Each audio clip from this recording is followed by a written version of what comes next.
আসসালামু আলাইকুম প্রিয় শিক্ষার্থীরা, আশা করছি তোমরা সবাই ভালো আছো। আমরা গত কয়েকটি ক্লাস ধরে অ্যালকেন নিয়ে ডিসকাস করছি। তো আমাদের আজকের আলোচ্য বিষয় হচ্ছে আমরা মূলত প্রপার্টিজ অফ অ্যালকেন নিয়ে ডিসকাস করব। হ্যাঁ, অলরেডি আমরা এগুলো কী কী করবো সেটার আউটলাইন করেছি। তো প্রপার্টিজ অফ অ্যালকেনের মধ্যে প্রথমে আসো আমরা ফিজিক্যাল প্রপার্টি নিয়ে ডিসকাস করি। ওকে, প্রথমে আমরা বলবো হচ্ছে ফিজিক্যাল প্রপার্টি। তো ফিজিক্যাল প্রপার্টিসটা আসলে কী জিনিস একটু দেখো। এগুলো যদিও এটা নিয়ে অনেকগুলো কথা আছে, আমাদের সব কিছু এখানে জানার দরকার নেই। হ্যাঁ, আমরা জাস্ট জানবো হচ্ছে ফিজিক্যাল স্টেটটাকে, ভৌত দশাটা কি, আসলে সে কোন অবস্থায় থাকে। মনে রাখবা, অ্যালকেনে যদি কার্বন 1 থেকে কার্বন 4 পর্যন্ত থাকে তাহলে এর ফিজিক্যাল স্টেট হয় গ্যাস। এই জিনিসটি আমাদের এখানে একটু জানতে হবে। তারপরে হচ্ছে যদি কার্বন 5 থেকে শুরু করে কার্বন 17 পর্যন্ত থাকে তাহলে এটাকে আমরা বলবো লিকুইড। ওকে, এটা থাকে লিকুইড স্টেট। আর যদি কার্বন 18 থেকে শুরু করে মোর, হ্যাঁ, তাহলে এটা হচ্ছে সলিড। এই যে মানে ফিজিক্যাল স্টেটগুলো একটু আমাদেরকে এখানে প্রথমে জেনে নিতে হবে। ঠিক আছে, এটা হচ্ছে আমাদের ফিজিক্যাল স্টেট। তো আসলে এবার কেমিক্যাল প্রপার্টিস। কেমিক্যাল প্রপার্টি মানে আসলে রিয়াকশান।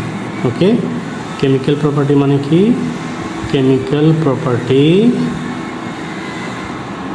মানে আসলে রিয়াকশান। ওকে, তো এই রিয়াকশনগুলো অলরেডি কিন্তু আমরা আউটলাইন করেছি যে অ্যালকেন মোটামুটি 4 প্রকারের রিয়াকশন আমরা পড়েছি। অ্যালকেনের মোটামুটি আমরা 4 প্রকারের রিয়াকশন পড়েছি। তো তার মধ্যে একটা আমরা বলতে পারি যে প্রথম রিয়াকশন, তোমাদের খাতায় এগুলো লেখা আছে, প্রথম রিয়াকশনটা হচ্ছে সাবস্টিটিউশন রিয়াকশন। ওকে, সাবস্টিটিউশন রিয়াকশন।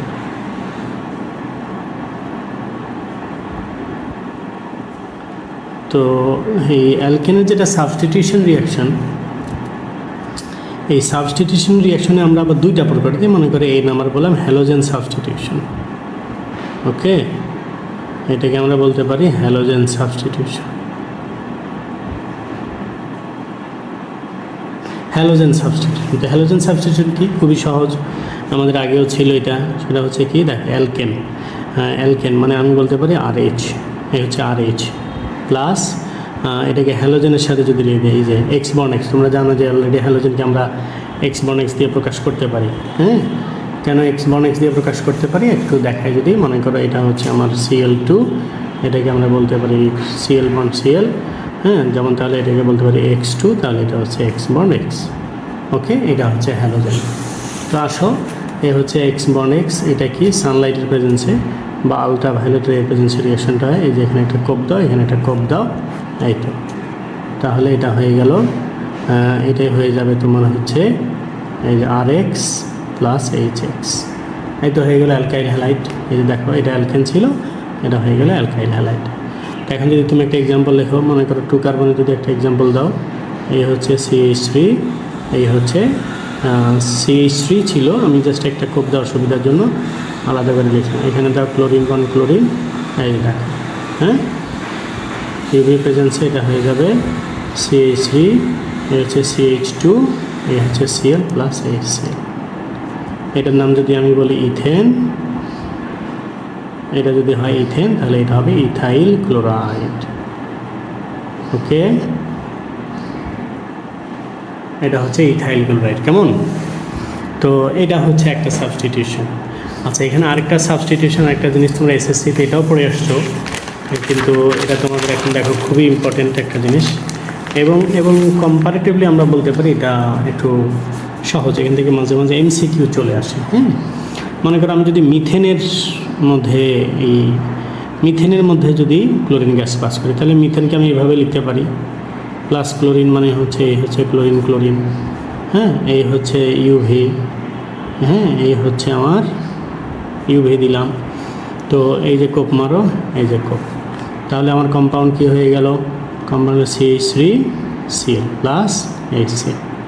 রিয়াকশনগুলো আসলে তোমাদেরকে একটু ধারাবাহিকভাবে সিকোয়েন্স মেনটেন করে অ্যাগেন অ্যান্ড অ্যাগেন লিখতে হবে। তুমি যদি লিখো তাহলে এটা তোমার জন্য অনেক উপকার হবে। তাহলে দেখো, এখন এখানে কি আছে? আমি হাইড্রোজেন সাবস্টিটিউট করেছি, তো এখানে তো আরও হাইড্রোজেন আছে, তো আমি আরও একটা হাইড্রোজেন সরাতে পারি। দেখো তো এই কম্পাউন্ডটা এখানে ধরে নিয়ে এসে এটাকে এভাবে লিখতে পারি কিনা। এই হচ্ছে 2Cl আর একটা H আলাদা করে দিলাম, প্লাস এই হচ্ছে ক্লোরিন বন্ড ক্লোরিন। এই যে এখানে একটা কোপ দাও, এখানে একটা কোপ দাও, ওকে। এই হচ্ছে CH2, এই হচ্ছে Cl2 প্লাস HCl। কেমন? এই হচ্ছে তোমার মনে করো আমরা যেটা দিলাম ডাইক্লোরোমিথেন বলতে পারি। এখন ডাইক্লোরোমিথেনকে আবার কি করতে পারি, আরও একটা হাইড্রোজেন সরাইতে পারি, ঠিক আছে। এই একটা হাইড্রোজেন দিলাম, দেখো স্টেপে স্টেপে আমরা জাস্ট আসলে এই জিনিসটাই কিন্তু এইটা এখানে শুধু কোপ দেওয়া তোমাদেরকে সুবিধা। এখন বলবা যে কোপ কি সবসময় দিব? আমার পরামর্শ হচ্ছে প্রাইমারিলি তুমি যখন রিয়াকশনগুলো লিখতেছো তখন তুমি কোপ দিয়েই লিখবা। আস্তে আস্তে যখন তুমি বুঝতে পারো যে রিয়াকশনটা এইভাবে হচ্ছে তখন আর কোপ না দিলেও হয়। এই যে এই কম্পাউন্ডের নাম কি? ট্রাইক্লোরোমিথেন। একটু লিখি, এটা হচ্ছে ট্রাইক্লোরোমিথেন। এটার আরেকটা নাম তোমরাই বলতে পারো, এটার আরেকটা নাম হচ্ছে কি? ট্রাইক্লোরোমিথেন, আরেকটা নাম হচ্ছে ক্লোরোফল, ওকে। তার মানে মিথেনের সাথে যদি আমি কন্টিনিউয়াস হাইড্রোজেন পাস করি, ক্লোরিন গ্যাস পাস করি, তাহলে সে একটা সময় ক্লোরোফর্মে রূপান্তরিত হয়। এবং আরও একটা আছে, তাহলে এইভাবে লেখো CCl3H প্লাস হচ্ছে এই হচ্ছে ক্লোরিন বন্ড ক্লোরিন, এই বন্ড এই তো, ঠিক আছে। এই হচ্ছে আমি বলতে পারি CCl4 প্লাস HCl। এই হচ্ছে কার্বন টেট্রাক্লোরাইড। কেমন? তাহলে এইভাবে আমরা কি করতে পারি, যে মিথেনের মধ্যে যদি ক্লোরিন গ্যাস পাস করা হয় সানলাইটের প্রেজেন্সে, তাহলে এটা কন্টিনিউয়াসলি একটা করে ক্লোরিন হাইড্রোজেন সাবস্টিটিউট করে একটা করে ক্লোরিন এসে অ্যাড হয়, ওকে। তো এই জিনিসটা একটু ওইভাবে করে মাথায় রাখবে, ওকে। এইবার আসো হচ্ছে আমরা যেটা দেখতেছি সেটা আরেকটা রিয়াকশন। তাহলে এটা সাবস্টিটিউশনের A নাম্বার পড়লাম, হ্যালোজেন সাবস্টিটিউশন। এবার সব B নাম্বারটা পড়ো, D নাম্বার গ্রহণ করলাম নাইট্রেশন অফ অ্যালকেন, ঠিক আছে। হ্যাঁ, এটা পড়বো আমরা নাইট্রেশন অফ অ্যালকেন, অ্যালকেনের নাইট্রেশন পড়বো। তো অ্যালকেনের নাইট্রেশনে দেখো এখানে আমরা একটু বলি, আচ্ছা দেখো তো তার আগে একটু কাজ করি। HNO3 এই কম্পাউন্ডের নাম নাইট্রিক অ্যাসিড। তুমি কি এটাকে এইভাবে লিখতে পারো? এই যে HONA2, দেখো তো লেখা যায় কি না? আমার মনে হয় লেখা যায়। সেটা যদি লেখা যায়, এখন দেখো আমি যদি বলি এটা কি বলো তুমি, RH প্লাস HONO2, এই তো দেখো এখানে একটা কপ দাও, এখানে একটা কপ দাও, তাহলে কী তৈরি হলো? RNO2। এটার নাম হচ্ছে নাইট্রো অ্যালকেন, ওকে। এটার নাম কি? Nitro alkane. কেমন? এটার নাম হচ্ছে নাইট্রো অ্যালকেন। তো এই জিনিসগুলো, যেমন এখানে তুমি এখন এক্সাম্পল লিখো, তুমি লিখতে কত কারণে এক্সাম্পল দেবো। মনে করো আমি এক কার্বন দিলাম, CH3H প্লাস HO। এগুলো একটু প্রথম দিকে এরকম করে কোপ দিয়ে লিখবা, তাহলে বুঝতে সুবিধা। তাহলে এটাকে আমি বলবো নাইট্রোমিথেন, ওকে। মিথেন থেকে নাইট্রোমিথেন। সেইটা ছিল আমাদের সাবস্টিটিউশন রিয়াকশন। সাবস্টিটিউশন রিয়াকশনের পর আসলে আমরা এখন করবো অ্যারোমাটাইজেশন রিয়াকশন। এই রিয়াকশনটা খুবই ইম্পর্টেন্ট, কারণ আমাদেরকে সামনে এই অ্যারোমেটিক কম্পাউন্ড বা বেনজিন প্রিপেয়ার করতে হবে। তো সেই বেনজিন আমরা কীভাবে প্রিপেয়ার করব এই তোমার অ্যালকেন থেকে, সেই রিয়াকশনটা আমরা করব। তো আমরা এটাকে এখন বলবো অ্যারোমাটাইজেশন রিয়াকশন। আচ্ছা, আমরা শুরু করি। এটা হচ্ছে অ্যারোমাটাইজেশন।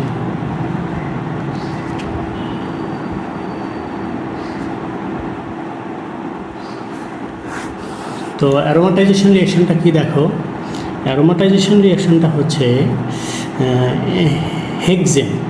আচ্ছা, হেক্সেন তার আগে একটা কাজ করে আসো, এটাকে আমি একটা কম্পাউন্ড দেখো, মানে এমনিতে আমরা একটা জিনিস একটু দেখে আসি। সেটা কি? মনে করো CH3, এই হচ্ছে CH2, এই হচ্ছে CH2, এই হচ্ছে CH2, এই হচ্ছে CH3, মনে করি এই কম্পাউন্ডে লেখা।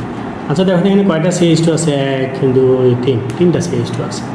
এটাকে যদি আমি এত বড় না লিখে এরকম করে লিখি, এই হচ্ছে CH3, এই হচ্ছে CH2, এইখানে দাও তুমি হচ্ছে 3, এই হচ্ছে CH3। এইভাবে লেখা যাবে কিনা সেটা আমাকে বলো। এটা কিন্তু একই জিনিস, হ্যাঁ, দুইটা একই জিনিস। তো এখন এখানে তোমাকে যে কাজটা করতে হবে, এই জন্য সেটা হচ্ছে আমি প্রথমে হেক্সেন নিব। এটাকে বলে N হেক্সেন, কারণ নর্মাল হেক্সেন এটা।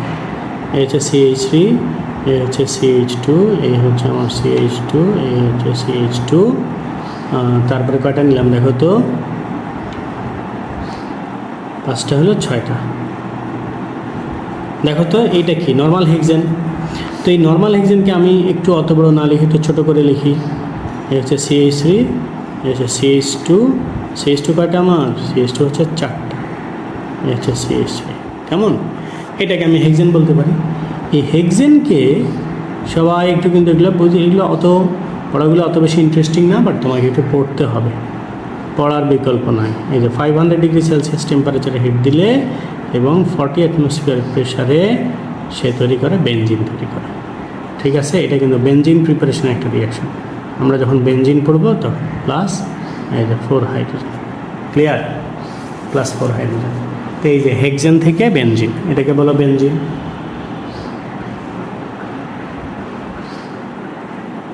এটা বলো বেনজিন। আর এটা কি, এটা হচ্ছে N hexane, N normal hexane যেটাকে আমরা বলি। নর্মাল হেক্সেন থেকে অ্যালুমিনিয়াম অক্সাইডের সাথে রিয়াকশন দিলে এবং সে তৈরি করবে নর্মাল হেক্সেন থেকে বেনজিন। আচ্ছা, এটা হেক্সেনের সাথে একটা কার্বন যদি বাড়াই তাহলে কী হবে, হেপটেন হবে। তাহলে দেখো এই হচ্ছে CH3, এই হচ্ছে CH2, এখানে 5টা নিলাম, আগে ছিল 4টা, এখানে 5টা নিলাম। তাহলে এটার নাম কি বলবা, এগুলো হেপটেন। আর আমার কন্ডিশন যা আছে তাই থাকলো, aluminium chloride 500 degree Celsius temperature 40 ATM, এগুলো সব কমন দিয়ে এটা হয়ে যাবে এবার টলুইন। দেখো তোমাদের কিন্তু কিছুদিন পরে এই টলুইনটা পড়তে হবে। তো তখন আমরা এই টলুইনটা পড়বো, কেমন, তখন আমরা এই টলুইনটা পড়বো। তো এই দেখো আমার টলুইন কোথায় পাইছি, এটা এন হেপটেন, এটা হচ্ছে এন হেপটেন থেকে, এটা হচ্ছে আমি পাইছি টলুইন। কেমন, এন হেপটেন থেকে আমি পাইছি টলুইন। সো আশা করছি তোমরা এই যে রিয়াকশন দেখো, তাহলে আমার কি অ্যারোমেটিক কম্পাউন্ড, সরি এটা হচ্ছে অ্যালিফেটিক, এখান থেকে অ্যারোমেটিক কম্পাউন্ড পাইছি। এই দেখো এটা হচ্ছে আমার একটা অ্যালিফেটিক কম্পাউন্ড, এখান থেকে পাইছি অ্যারোমেটিক কম্পাউন্ড। এই কারণে এই রিয়াকশনটার নাম হচ্ছে অ্যারোমাটাইজেশন রিয়াকশন। যেহেতু আমি অ্যালিফেটিক কম্পাউন্ড থেকে অ্যারোমেটিক কম্পাউন্ড পাচ্ছি, সেই জন্য এই রিয়াকশনের নাম আমরা বলছি অ্যারোমাটাইজেশন রিয়াকশন। আই হোপ সবাই এটা বুঝতে পেরেছো যে অ্যারোমাটাইজেশন রিয়াকশন। আচ্ছা, অ্যারোমাটাইজেশন রিয়াকশনের পরে আমাদের আরেকটা রিয়াকশন আছে আইসোমারাইজেশন রিয়াকশন। এটা খুবই সহজ আইসোমারাইজেশন রিয়াকশন। আইসোমারাইজেশন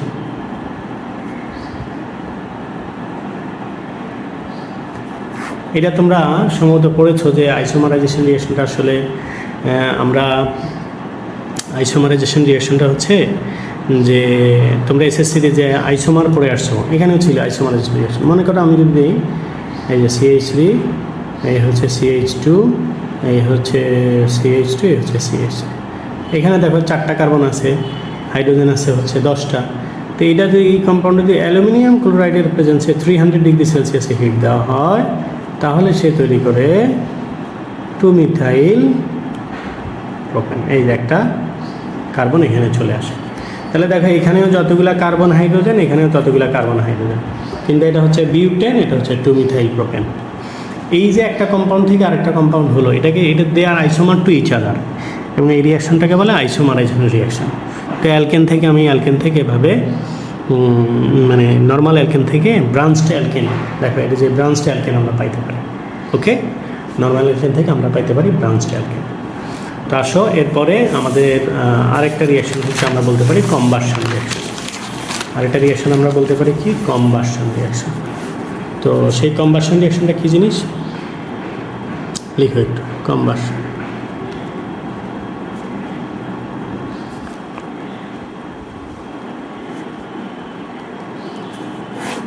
কম্বাসশন রিয়াকশন হচ্ছে আমরা যে কোনো হাইড্রোকার্বনকে যদি বার্ন করি, যে কোনো হাইড্রোকার্বনকে যদি আমরা বার্ন করি, ফর এক্সাম্পল আমি নিলাম হচ্ছে CH4 যদি আমি অক্সিজেনে বার্ন করি, তাহলে সে তৈরি হবে carbon dioxide plus water plus heat plus light.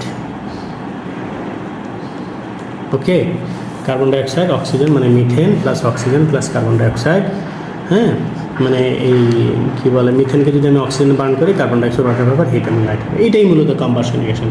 এখান থেকে আর তেমন কিছু আমাদের এগুলো দরকার হয় না, বেশি কিছু দরকার হয় না। তো আসো আমরা মোটামুটি এটাই কম্বাসন রিয়াকশন। তো একটা রিয়াকশন আমি একটু ডিসকাস করতে চাই, সেটা হচ্ছে থার্মাল ক্র্যাকিং। ক্র্যাকিং রিয়াকশনটা মূলত দুই প্রকার, একটা ক্যাটালিটিক ক্র্যাকিং, একটা থার্মাল ক্র্যাকিং। তো আমাদের একটু থার্মাল ক্র্যাকিংটা জানতে হবে। হ্যাঁ, তো এটা দেখো থার্মাল ক্র্যাকিংটা, এটা আমাদের আউটলাইনে নেই, কিন্তু আউটলাইনে তোমরা যোগ করে নিবা। ওকে, আউটলাইনে তোমরা একটু যোগ করে নেবা thermal cracking reaction. Thermal cracking, তো থার্মাল ক্র্যাকিংটা আমরা কীভাবে লিখবো সেটা হচ্ছে দেখো, এই হচ্ছে CH3 কেমন, এটা যদি আমি 2 মলিকুল নিই, এটাকে যদি আমি 500 ডিগ্রি সেলসিয়াসে হিট দিই, তাহলে সে তৈরি করবে অ্যালকেন এবং অ্যালকিনের মিক্সচার তৈরি করবে। এই যে দেখো CH2 double bond CH2 plus হচ্ছে CH4 প্লাস হাইড্রোজেন। এটা একটু কষ্ট করে মুখস্থ করে নেব। থার্মাল ক্র্যাকিং মানে আমি যদি অ্যালকেনকে 2 কার্বন অ্যালকেনকে ক্র্যাক করি, তাহলে মূলত এটা তৈরি হবে অ্যালকিন, মিথেন আর হচ্ছে হাইড্রোজেন। আর যদি আমি এটা প্রোপেনের রিয়াকশন দিই, প্রোপেন মনে করো এটা যদি আমি প্রোপেন নিই, তাহলে সে তৈরি করবে এই যে প্রোপেনও, এখানে মনে করো আমি 2 মলিকুল দিলাম। এটা যেহেতু কার্বন বেশি, এটা একটু বেশি টেম্পারেচার লাগবে, 600 ডিগ্রি সেলসিয়াস টেম্পারেচারে। সে কী তৈরি করবে দেখো, সেই যে প্রোপেন, তারপরে তৈরি করবে সে ইথিন, সে তৈরি করবে ইথিন, প্লাস সে তৈরি করবে মিথেন, প্লাস সে তৈরি করবে হাইড্রোজেন। মানে ক্র্যাকিং মানুষ আসলে এটা হচ্ছে বড় রিয়াকশনকে ভেঙে একটু মানে বড় কম্পাউন্ডকে ভেঙে কম্পারেটিভলি ছোটো ছোটো কম্পাউন্ডে রূপান্তরিত করা, এটাই হচ্ছে ক্র্যাকিং রিয়াকশন। তো মোটামুটি আমাদের এই ছিল alkene preparation. Alkene preparation, alkene reaction. অ্যালকিনের আমরা মোটামুটি 5টা রিয়াকশন পড়লাম। দেখো আমরা প্রথমে পড়লাম কিসের রিয়াকশন। প্রথমে একটু যদি আমি তোমাদেরকে রিয়াকশনগুলো দেখাই যে আজকে আমরা কী কী জিনিস পড়লাম। এই যে আমরা শুরু করেছি ফিজিক্যাল প্রপার্টিজ দিয়ে। ফিজিক্যাল প্রপার্টিজ হচ্ছে মানে properties of alkane. First of all physical property, carbon 1 থেকে 4 থাকলে এটা গ্যাস, 5 থেকে 17 থাকলে লিকুইড, 18 থেকে মোর থাকলে সলিড। তারপরে কেমিক্যাল প্রপার্টিজ মানে আসলে কেমিক্যাল রিয়াকশন, আমরা এগুলো আগে আউটলাইন করেছি। তার মধ্যে সাবস্টিটিউশন রিয়াকশন, প্রথম হচ্ছে হ্যালোজেন সাবস্টিটিউশন, সানলাইটের প্রেজেন্সে হ্যালোজেন রিয়াক্ট করে অ্যালকাইল হ্যালাইড তৈরি করে। তারপরে আমরা বলতে পারি নাইট্রেশন রিয়াকশন। যদি নাইট্রোমূলকের সাথে, এখানে একটা কাজ হচ্ছে, যদি আমি মিথেনের সাথে ক্লোরিন গ্যাস পাস করি, তাহলে মিথাইল ক্লোরাইড, ডাইক্লোরোমিথেন, ট্রাইক্লোরোমিথেন বা ক্লোরোফর্ম এবং টেট্রাক্লোরোমিথেন কম্পাউন্ডগুলো তৈরি হবে। তারপরে নাইট্রেশন রিয়াকশন, এটা নাইট্রো অ্যালকেন তৈরি হবে। তারপরে আমরা দেখতেছি অ্যারোমাটাইজেশন রিয়াকশন, খুবই ইম্পর্টেন্ট, এর একটু ইম্পর্টেন্স দিয়ে রাখা, ভেরি ভেরি ইম্পর্টেন্ট এটা অ্যারোমাটাইজেশন রিয়াকশন। নর্মাল হেক্সেন থেকে হবে বেনজিন, নর্মাল হেপটেন থেকে হবে টলুইন, কেমন। এরপরে আইসোমারাইজেশন রিয়াকশন, এন বিউটেন থেকে আইসোপ্রোপাইল বিউটেন বলতে পারি, অথবা এটাকে আমরা বলতে পারি 2 মিথাইল প্রোপেন। এবং লাস্ট আমরা দেখলাম হচ্ছে, লাস্ট দুটো রিয়াকশন দেখলাম, একটা হচ্ছে কম্বাসন রিয়াকশন। কম্বাসন মানে বার্ন করলে কার্বন ডাইঅক্সাইড, ওয়াটার, হিট এবং লাইট হবে। আর থার্মাল ক্র্যাকিং মানে আমি ইথিন থেকে পাবো ইথিন, প্রোপেন থেকে প্রোপিন, ইথিন, মিথেন এবং হাইড্রোজেন গ্যাস। এই মোটামুটি আমাদের রিয়াকশন। তো তোমাদের প্রতি আমার যেটা পরামর্শ থাকবে, তোমরা অবশ্যই আমাদের এই লেকচারটা দেখার পরে অবশ্যই তোমরা যে কাজটা করবে, সুন্দর করে এগুলো লিখবে, লেখার পরে নোট করবে, নোট করে একটু আমাদেরকে গ্রুপে আপলোড দিবে, তাহলে আমরা বুঝতে পারবো যে তোমরা এগুলো রেগুলার পড়তেছো। ওকে, তো সবাই ভালো থাকবে, তোমাদের সাথে দেখা হবে। এরপরে আমরা শুরু করবো অ্যালকিন। অ্যালকিন খুবই ইম্পর্টেন্ট, এরপর আমরা শুরু করবো অ্যালকিন। তো ততক্ষণে ভালো থাকবে সবাই, তোমাদের জন্য অনেক অনেক শুভকামনা। আল্লাহ হাফেজ, আসসালামু আলাইকুম রহমতুল্লাহ।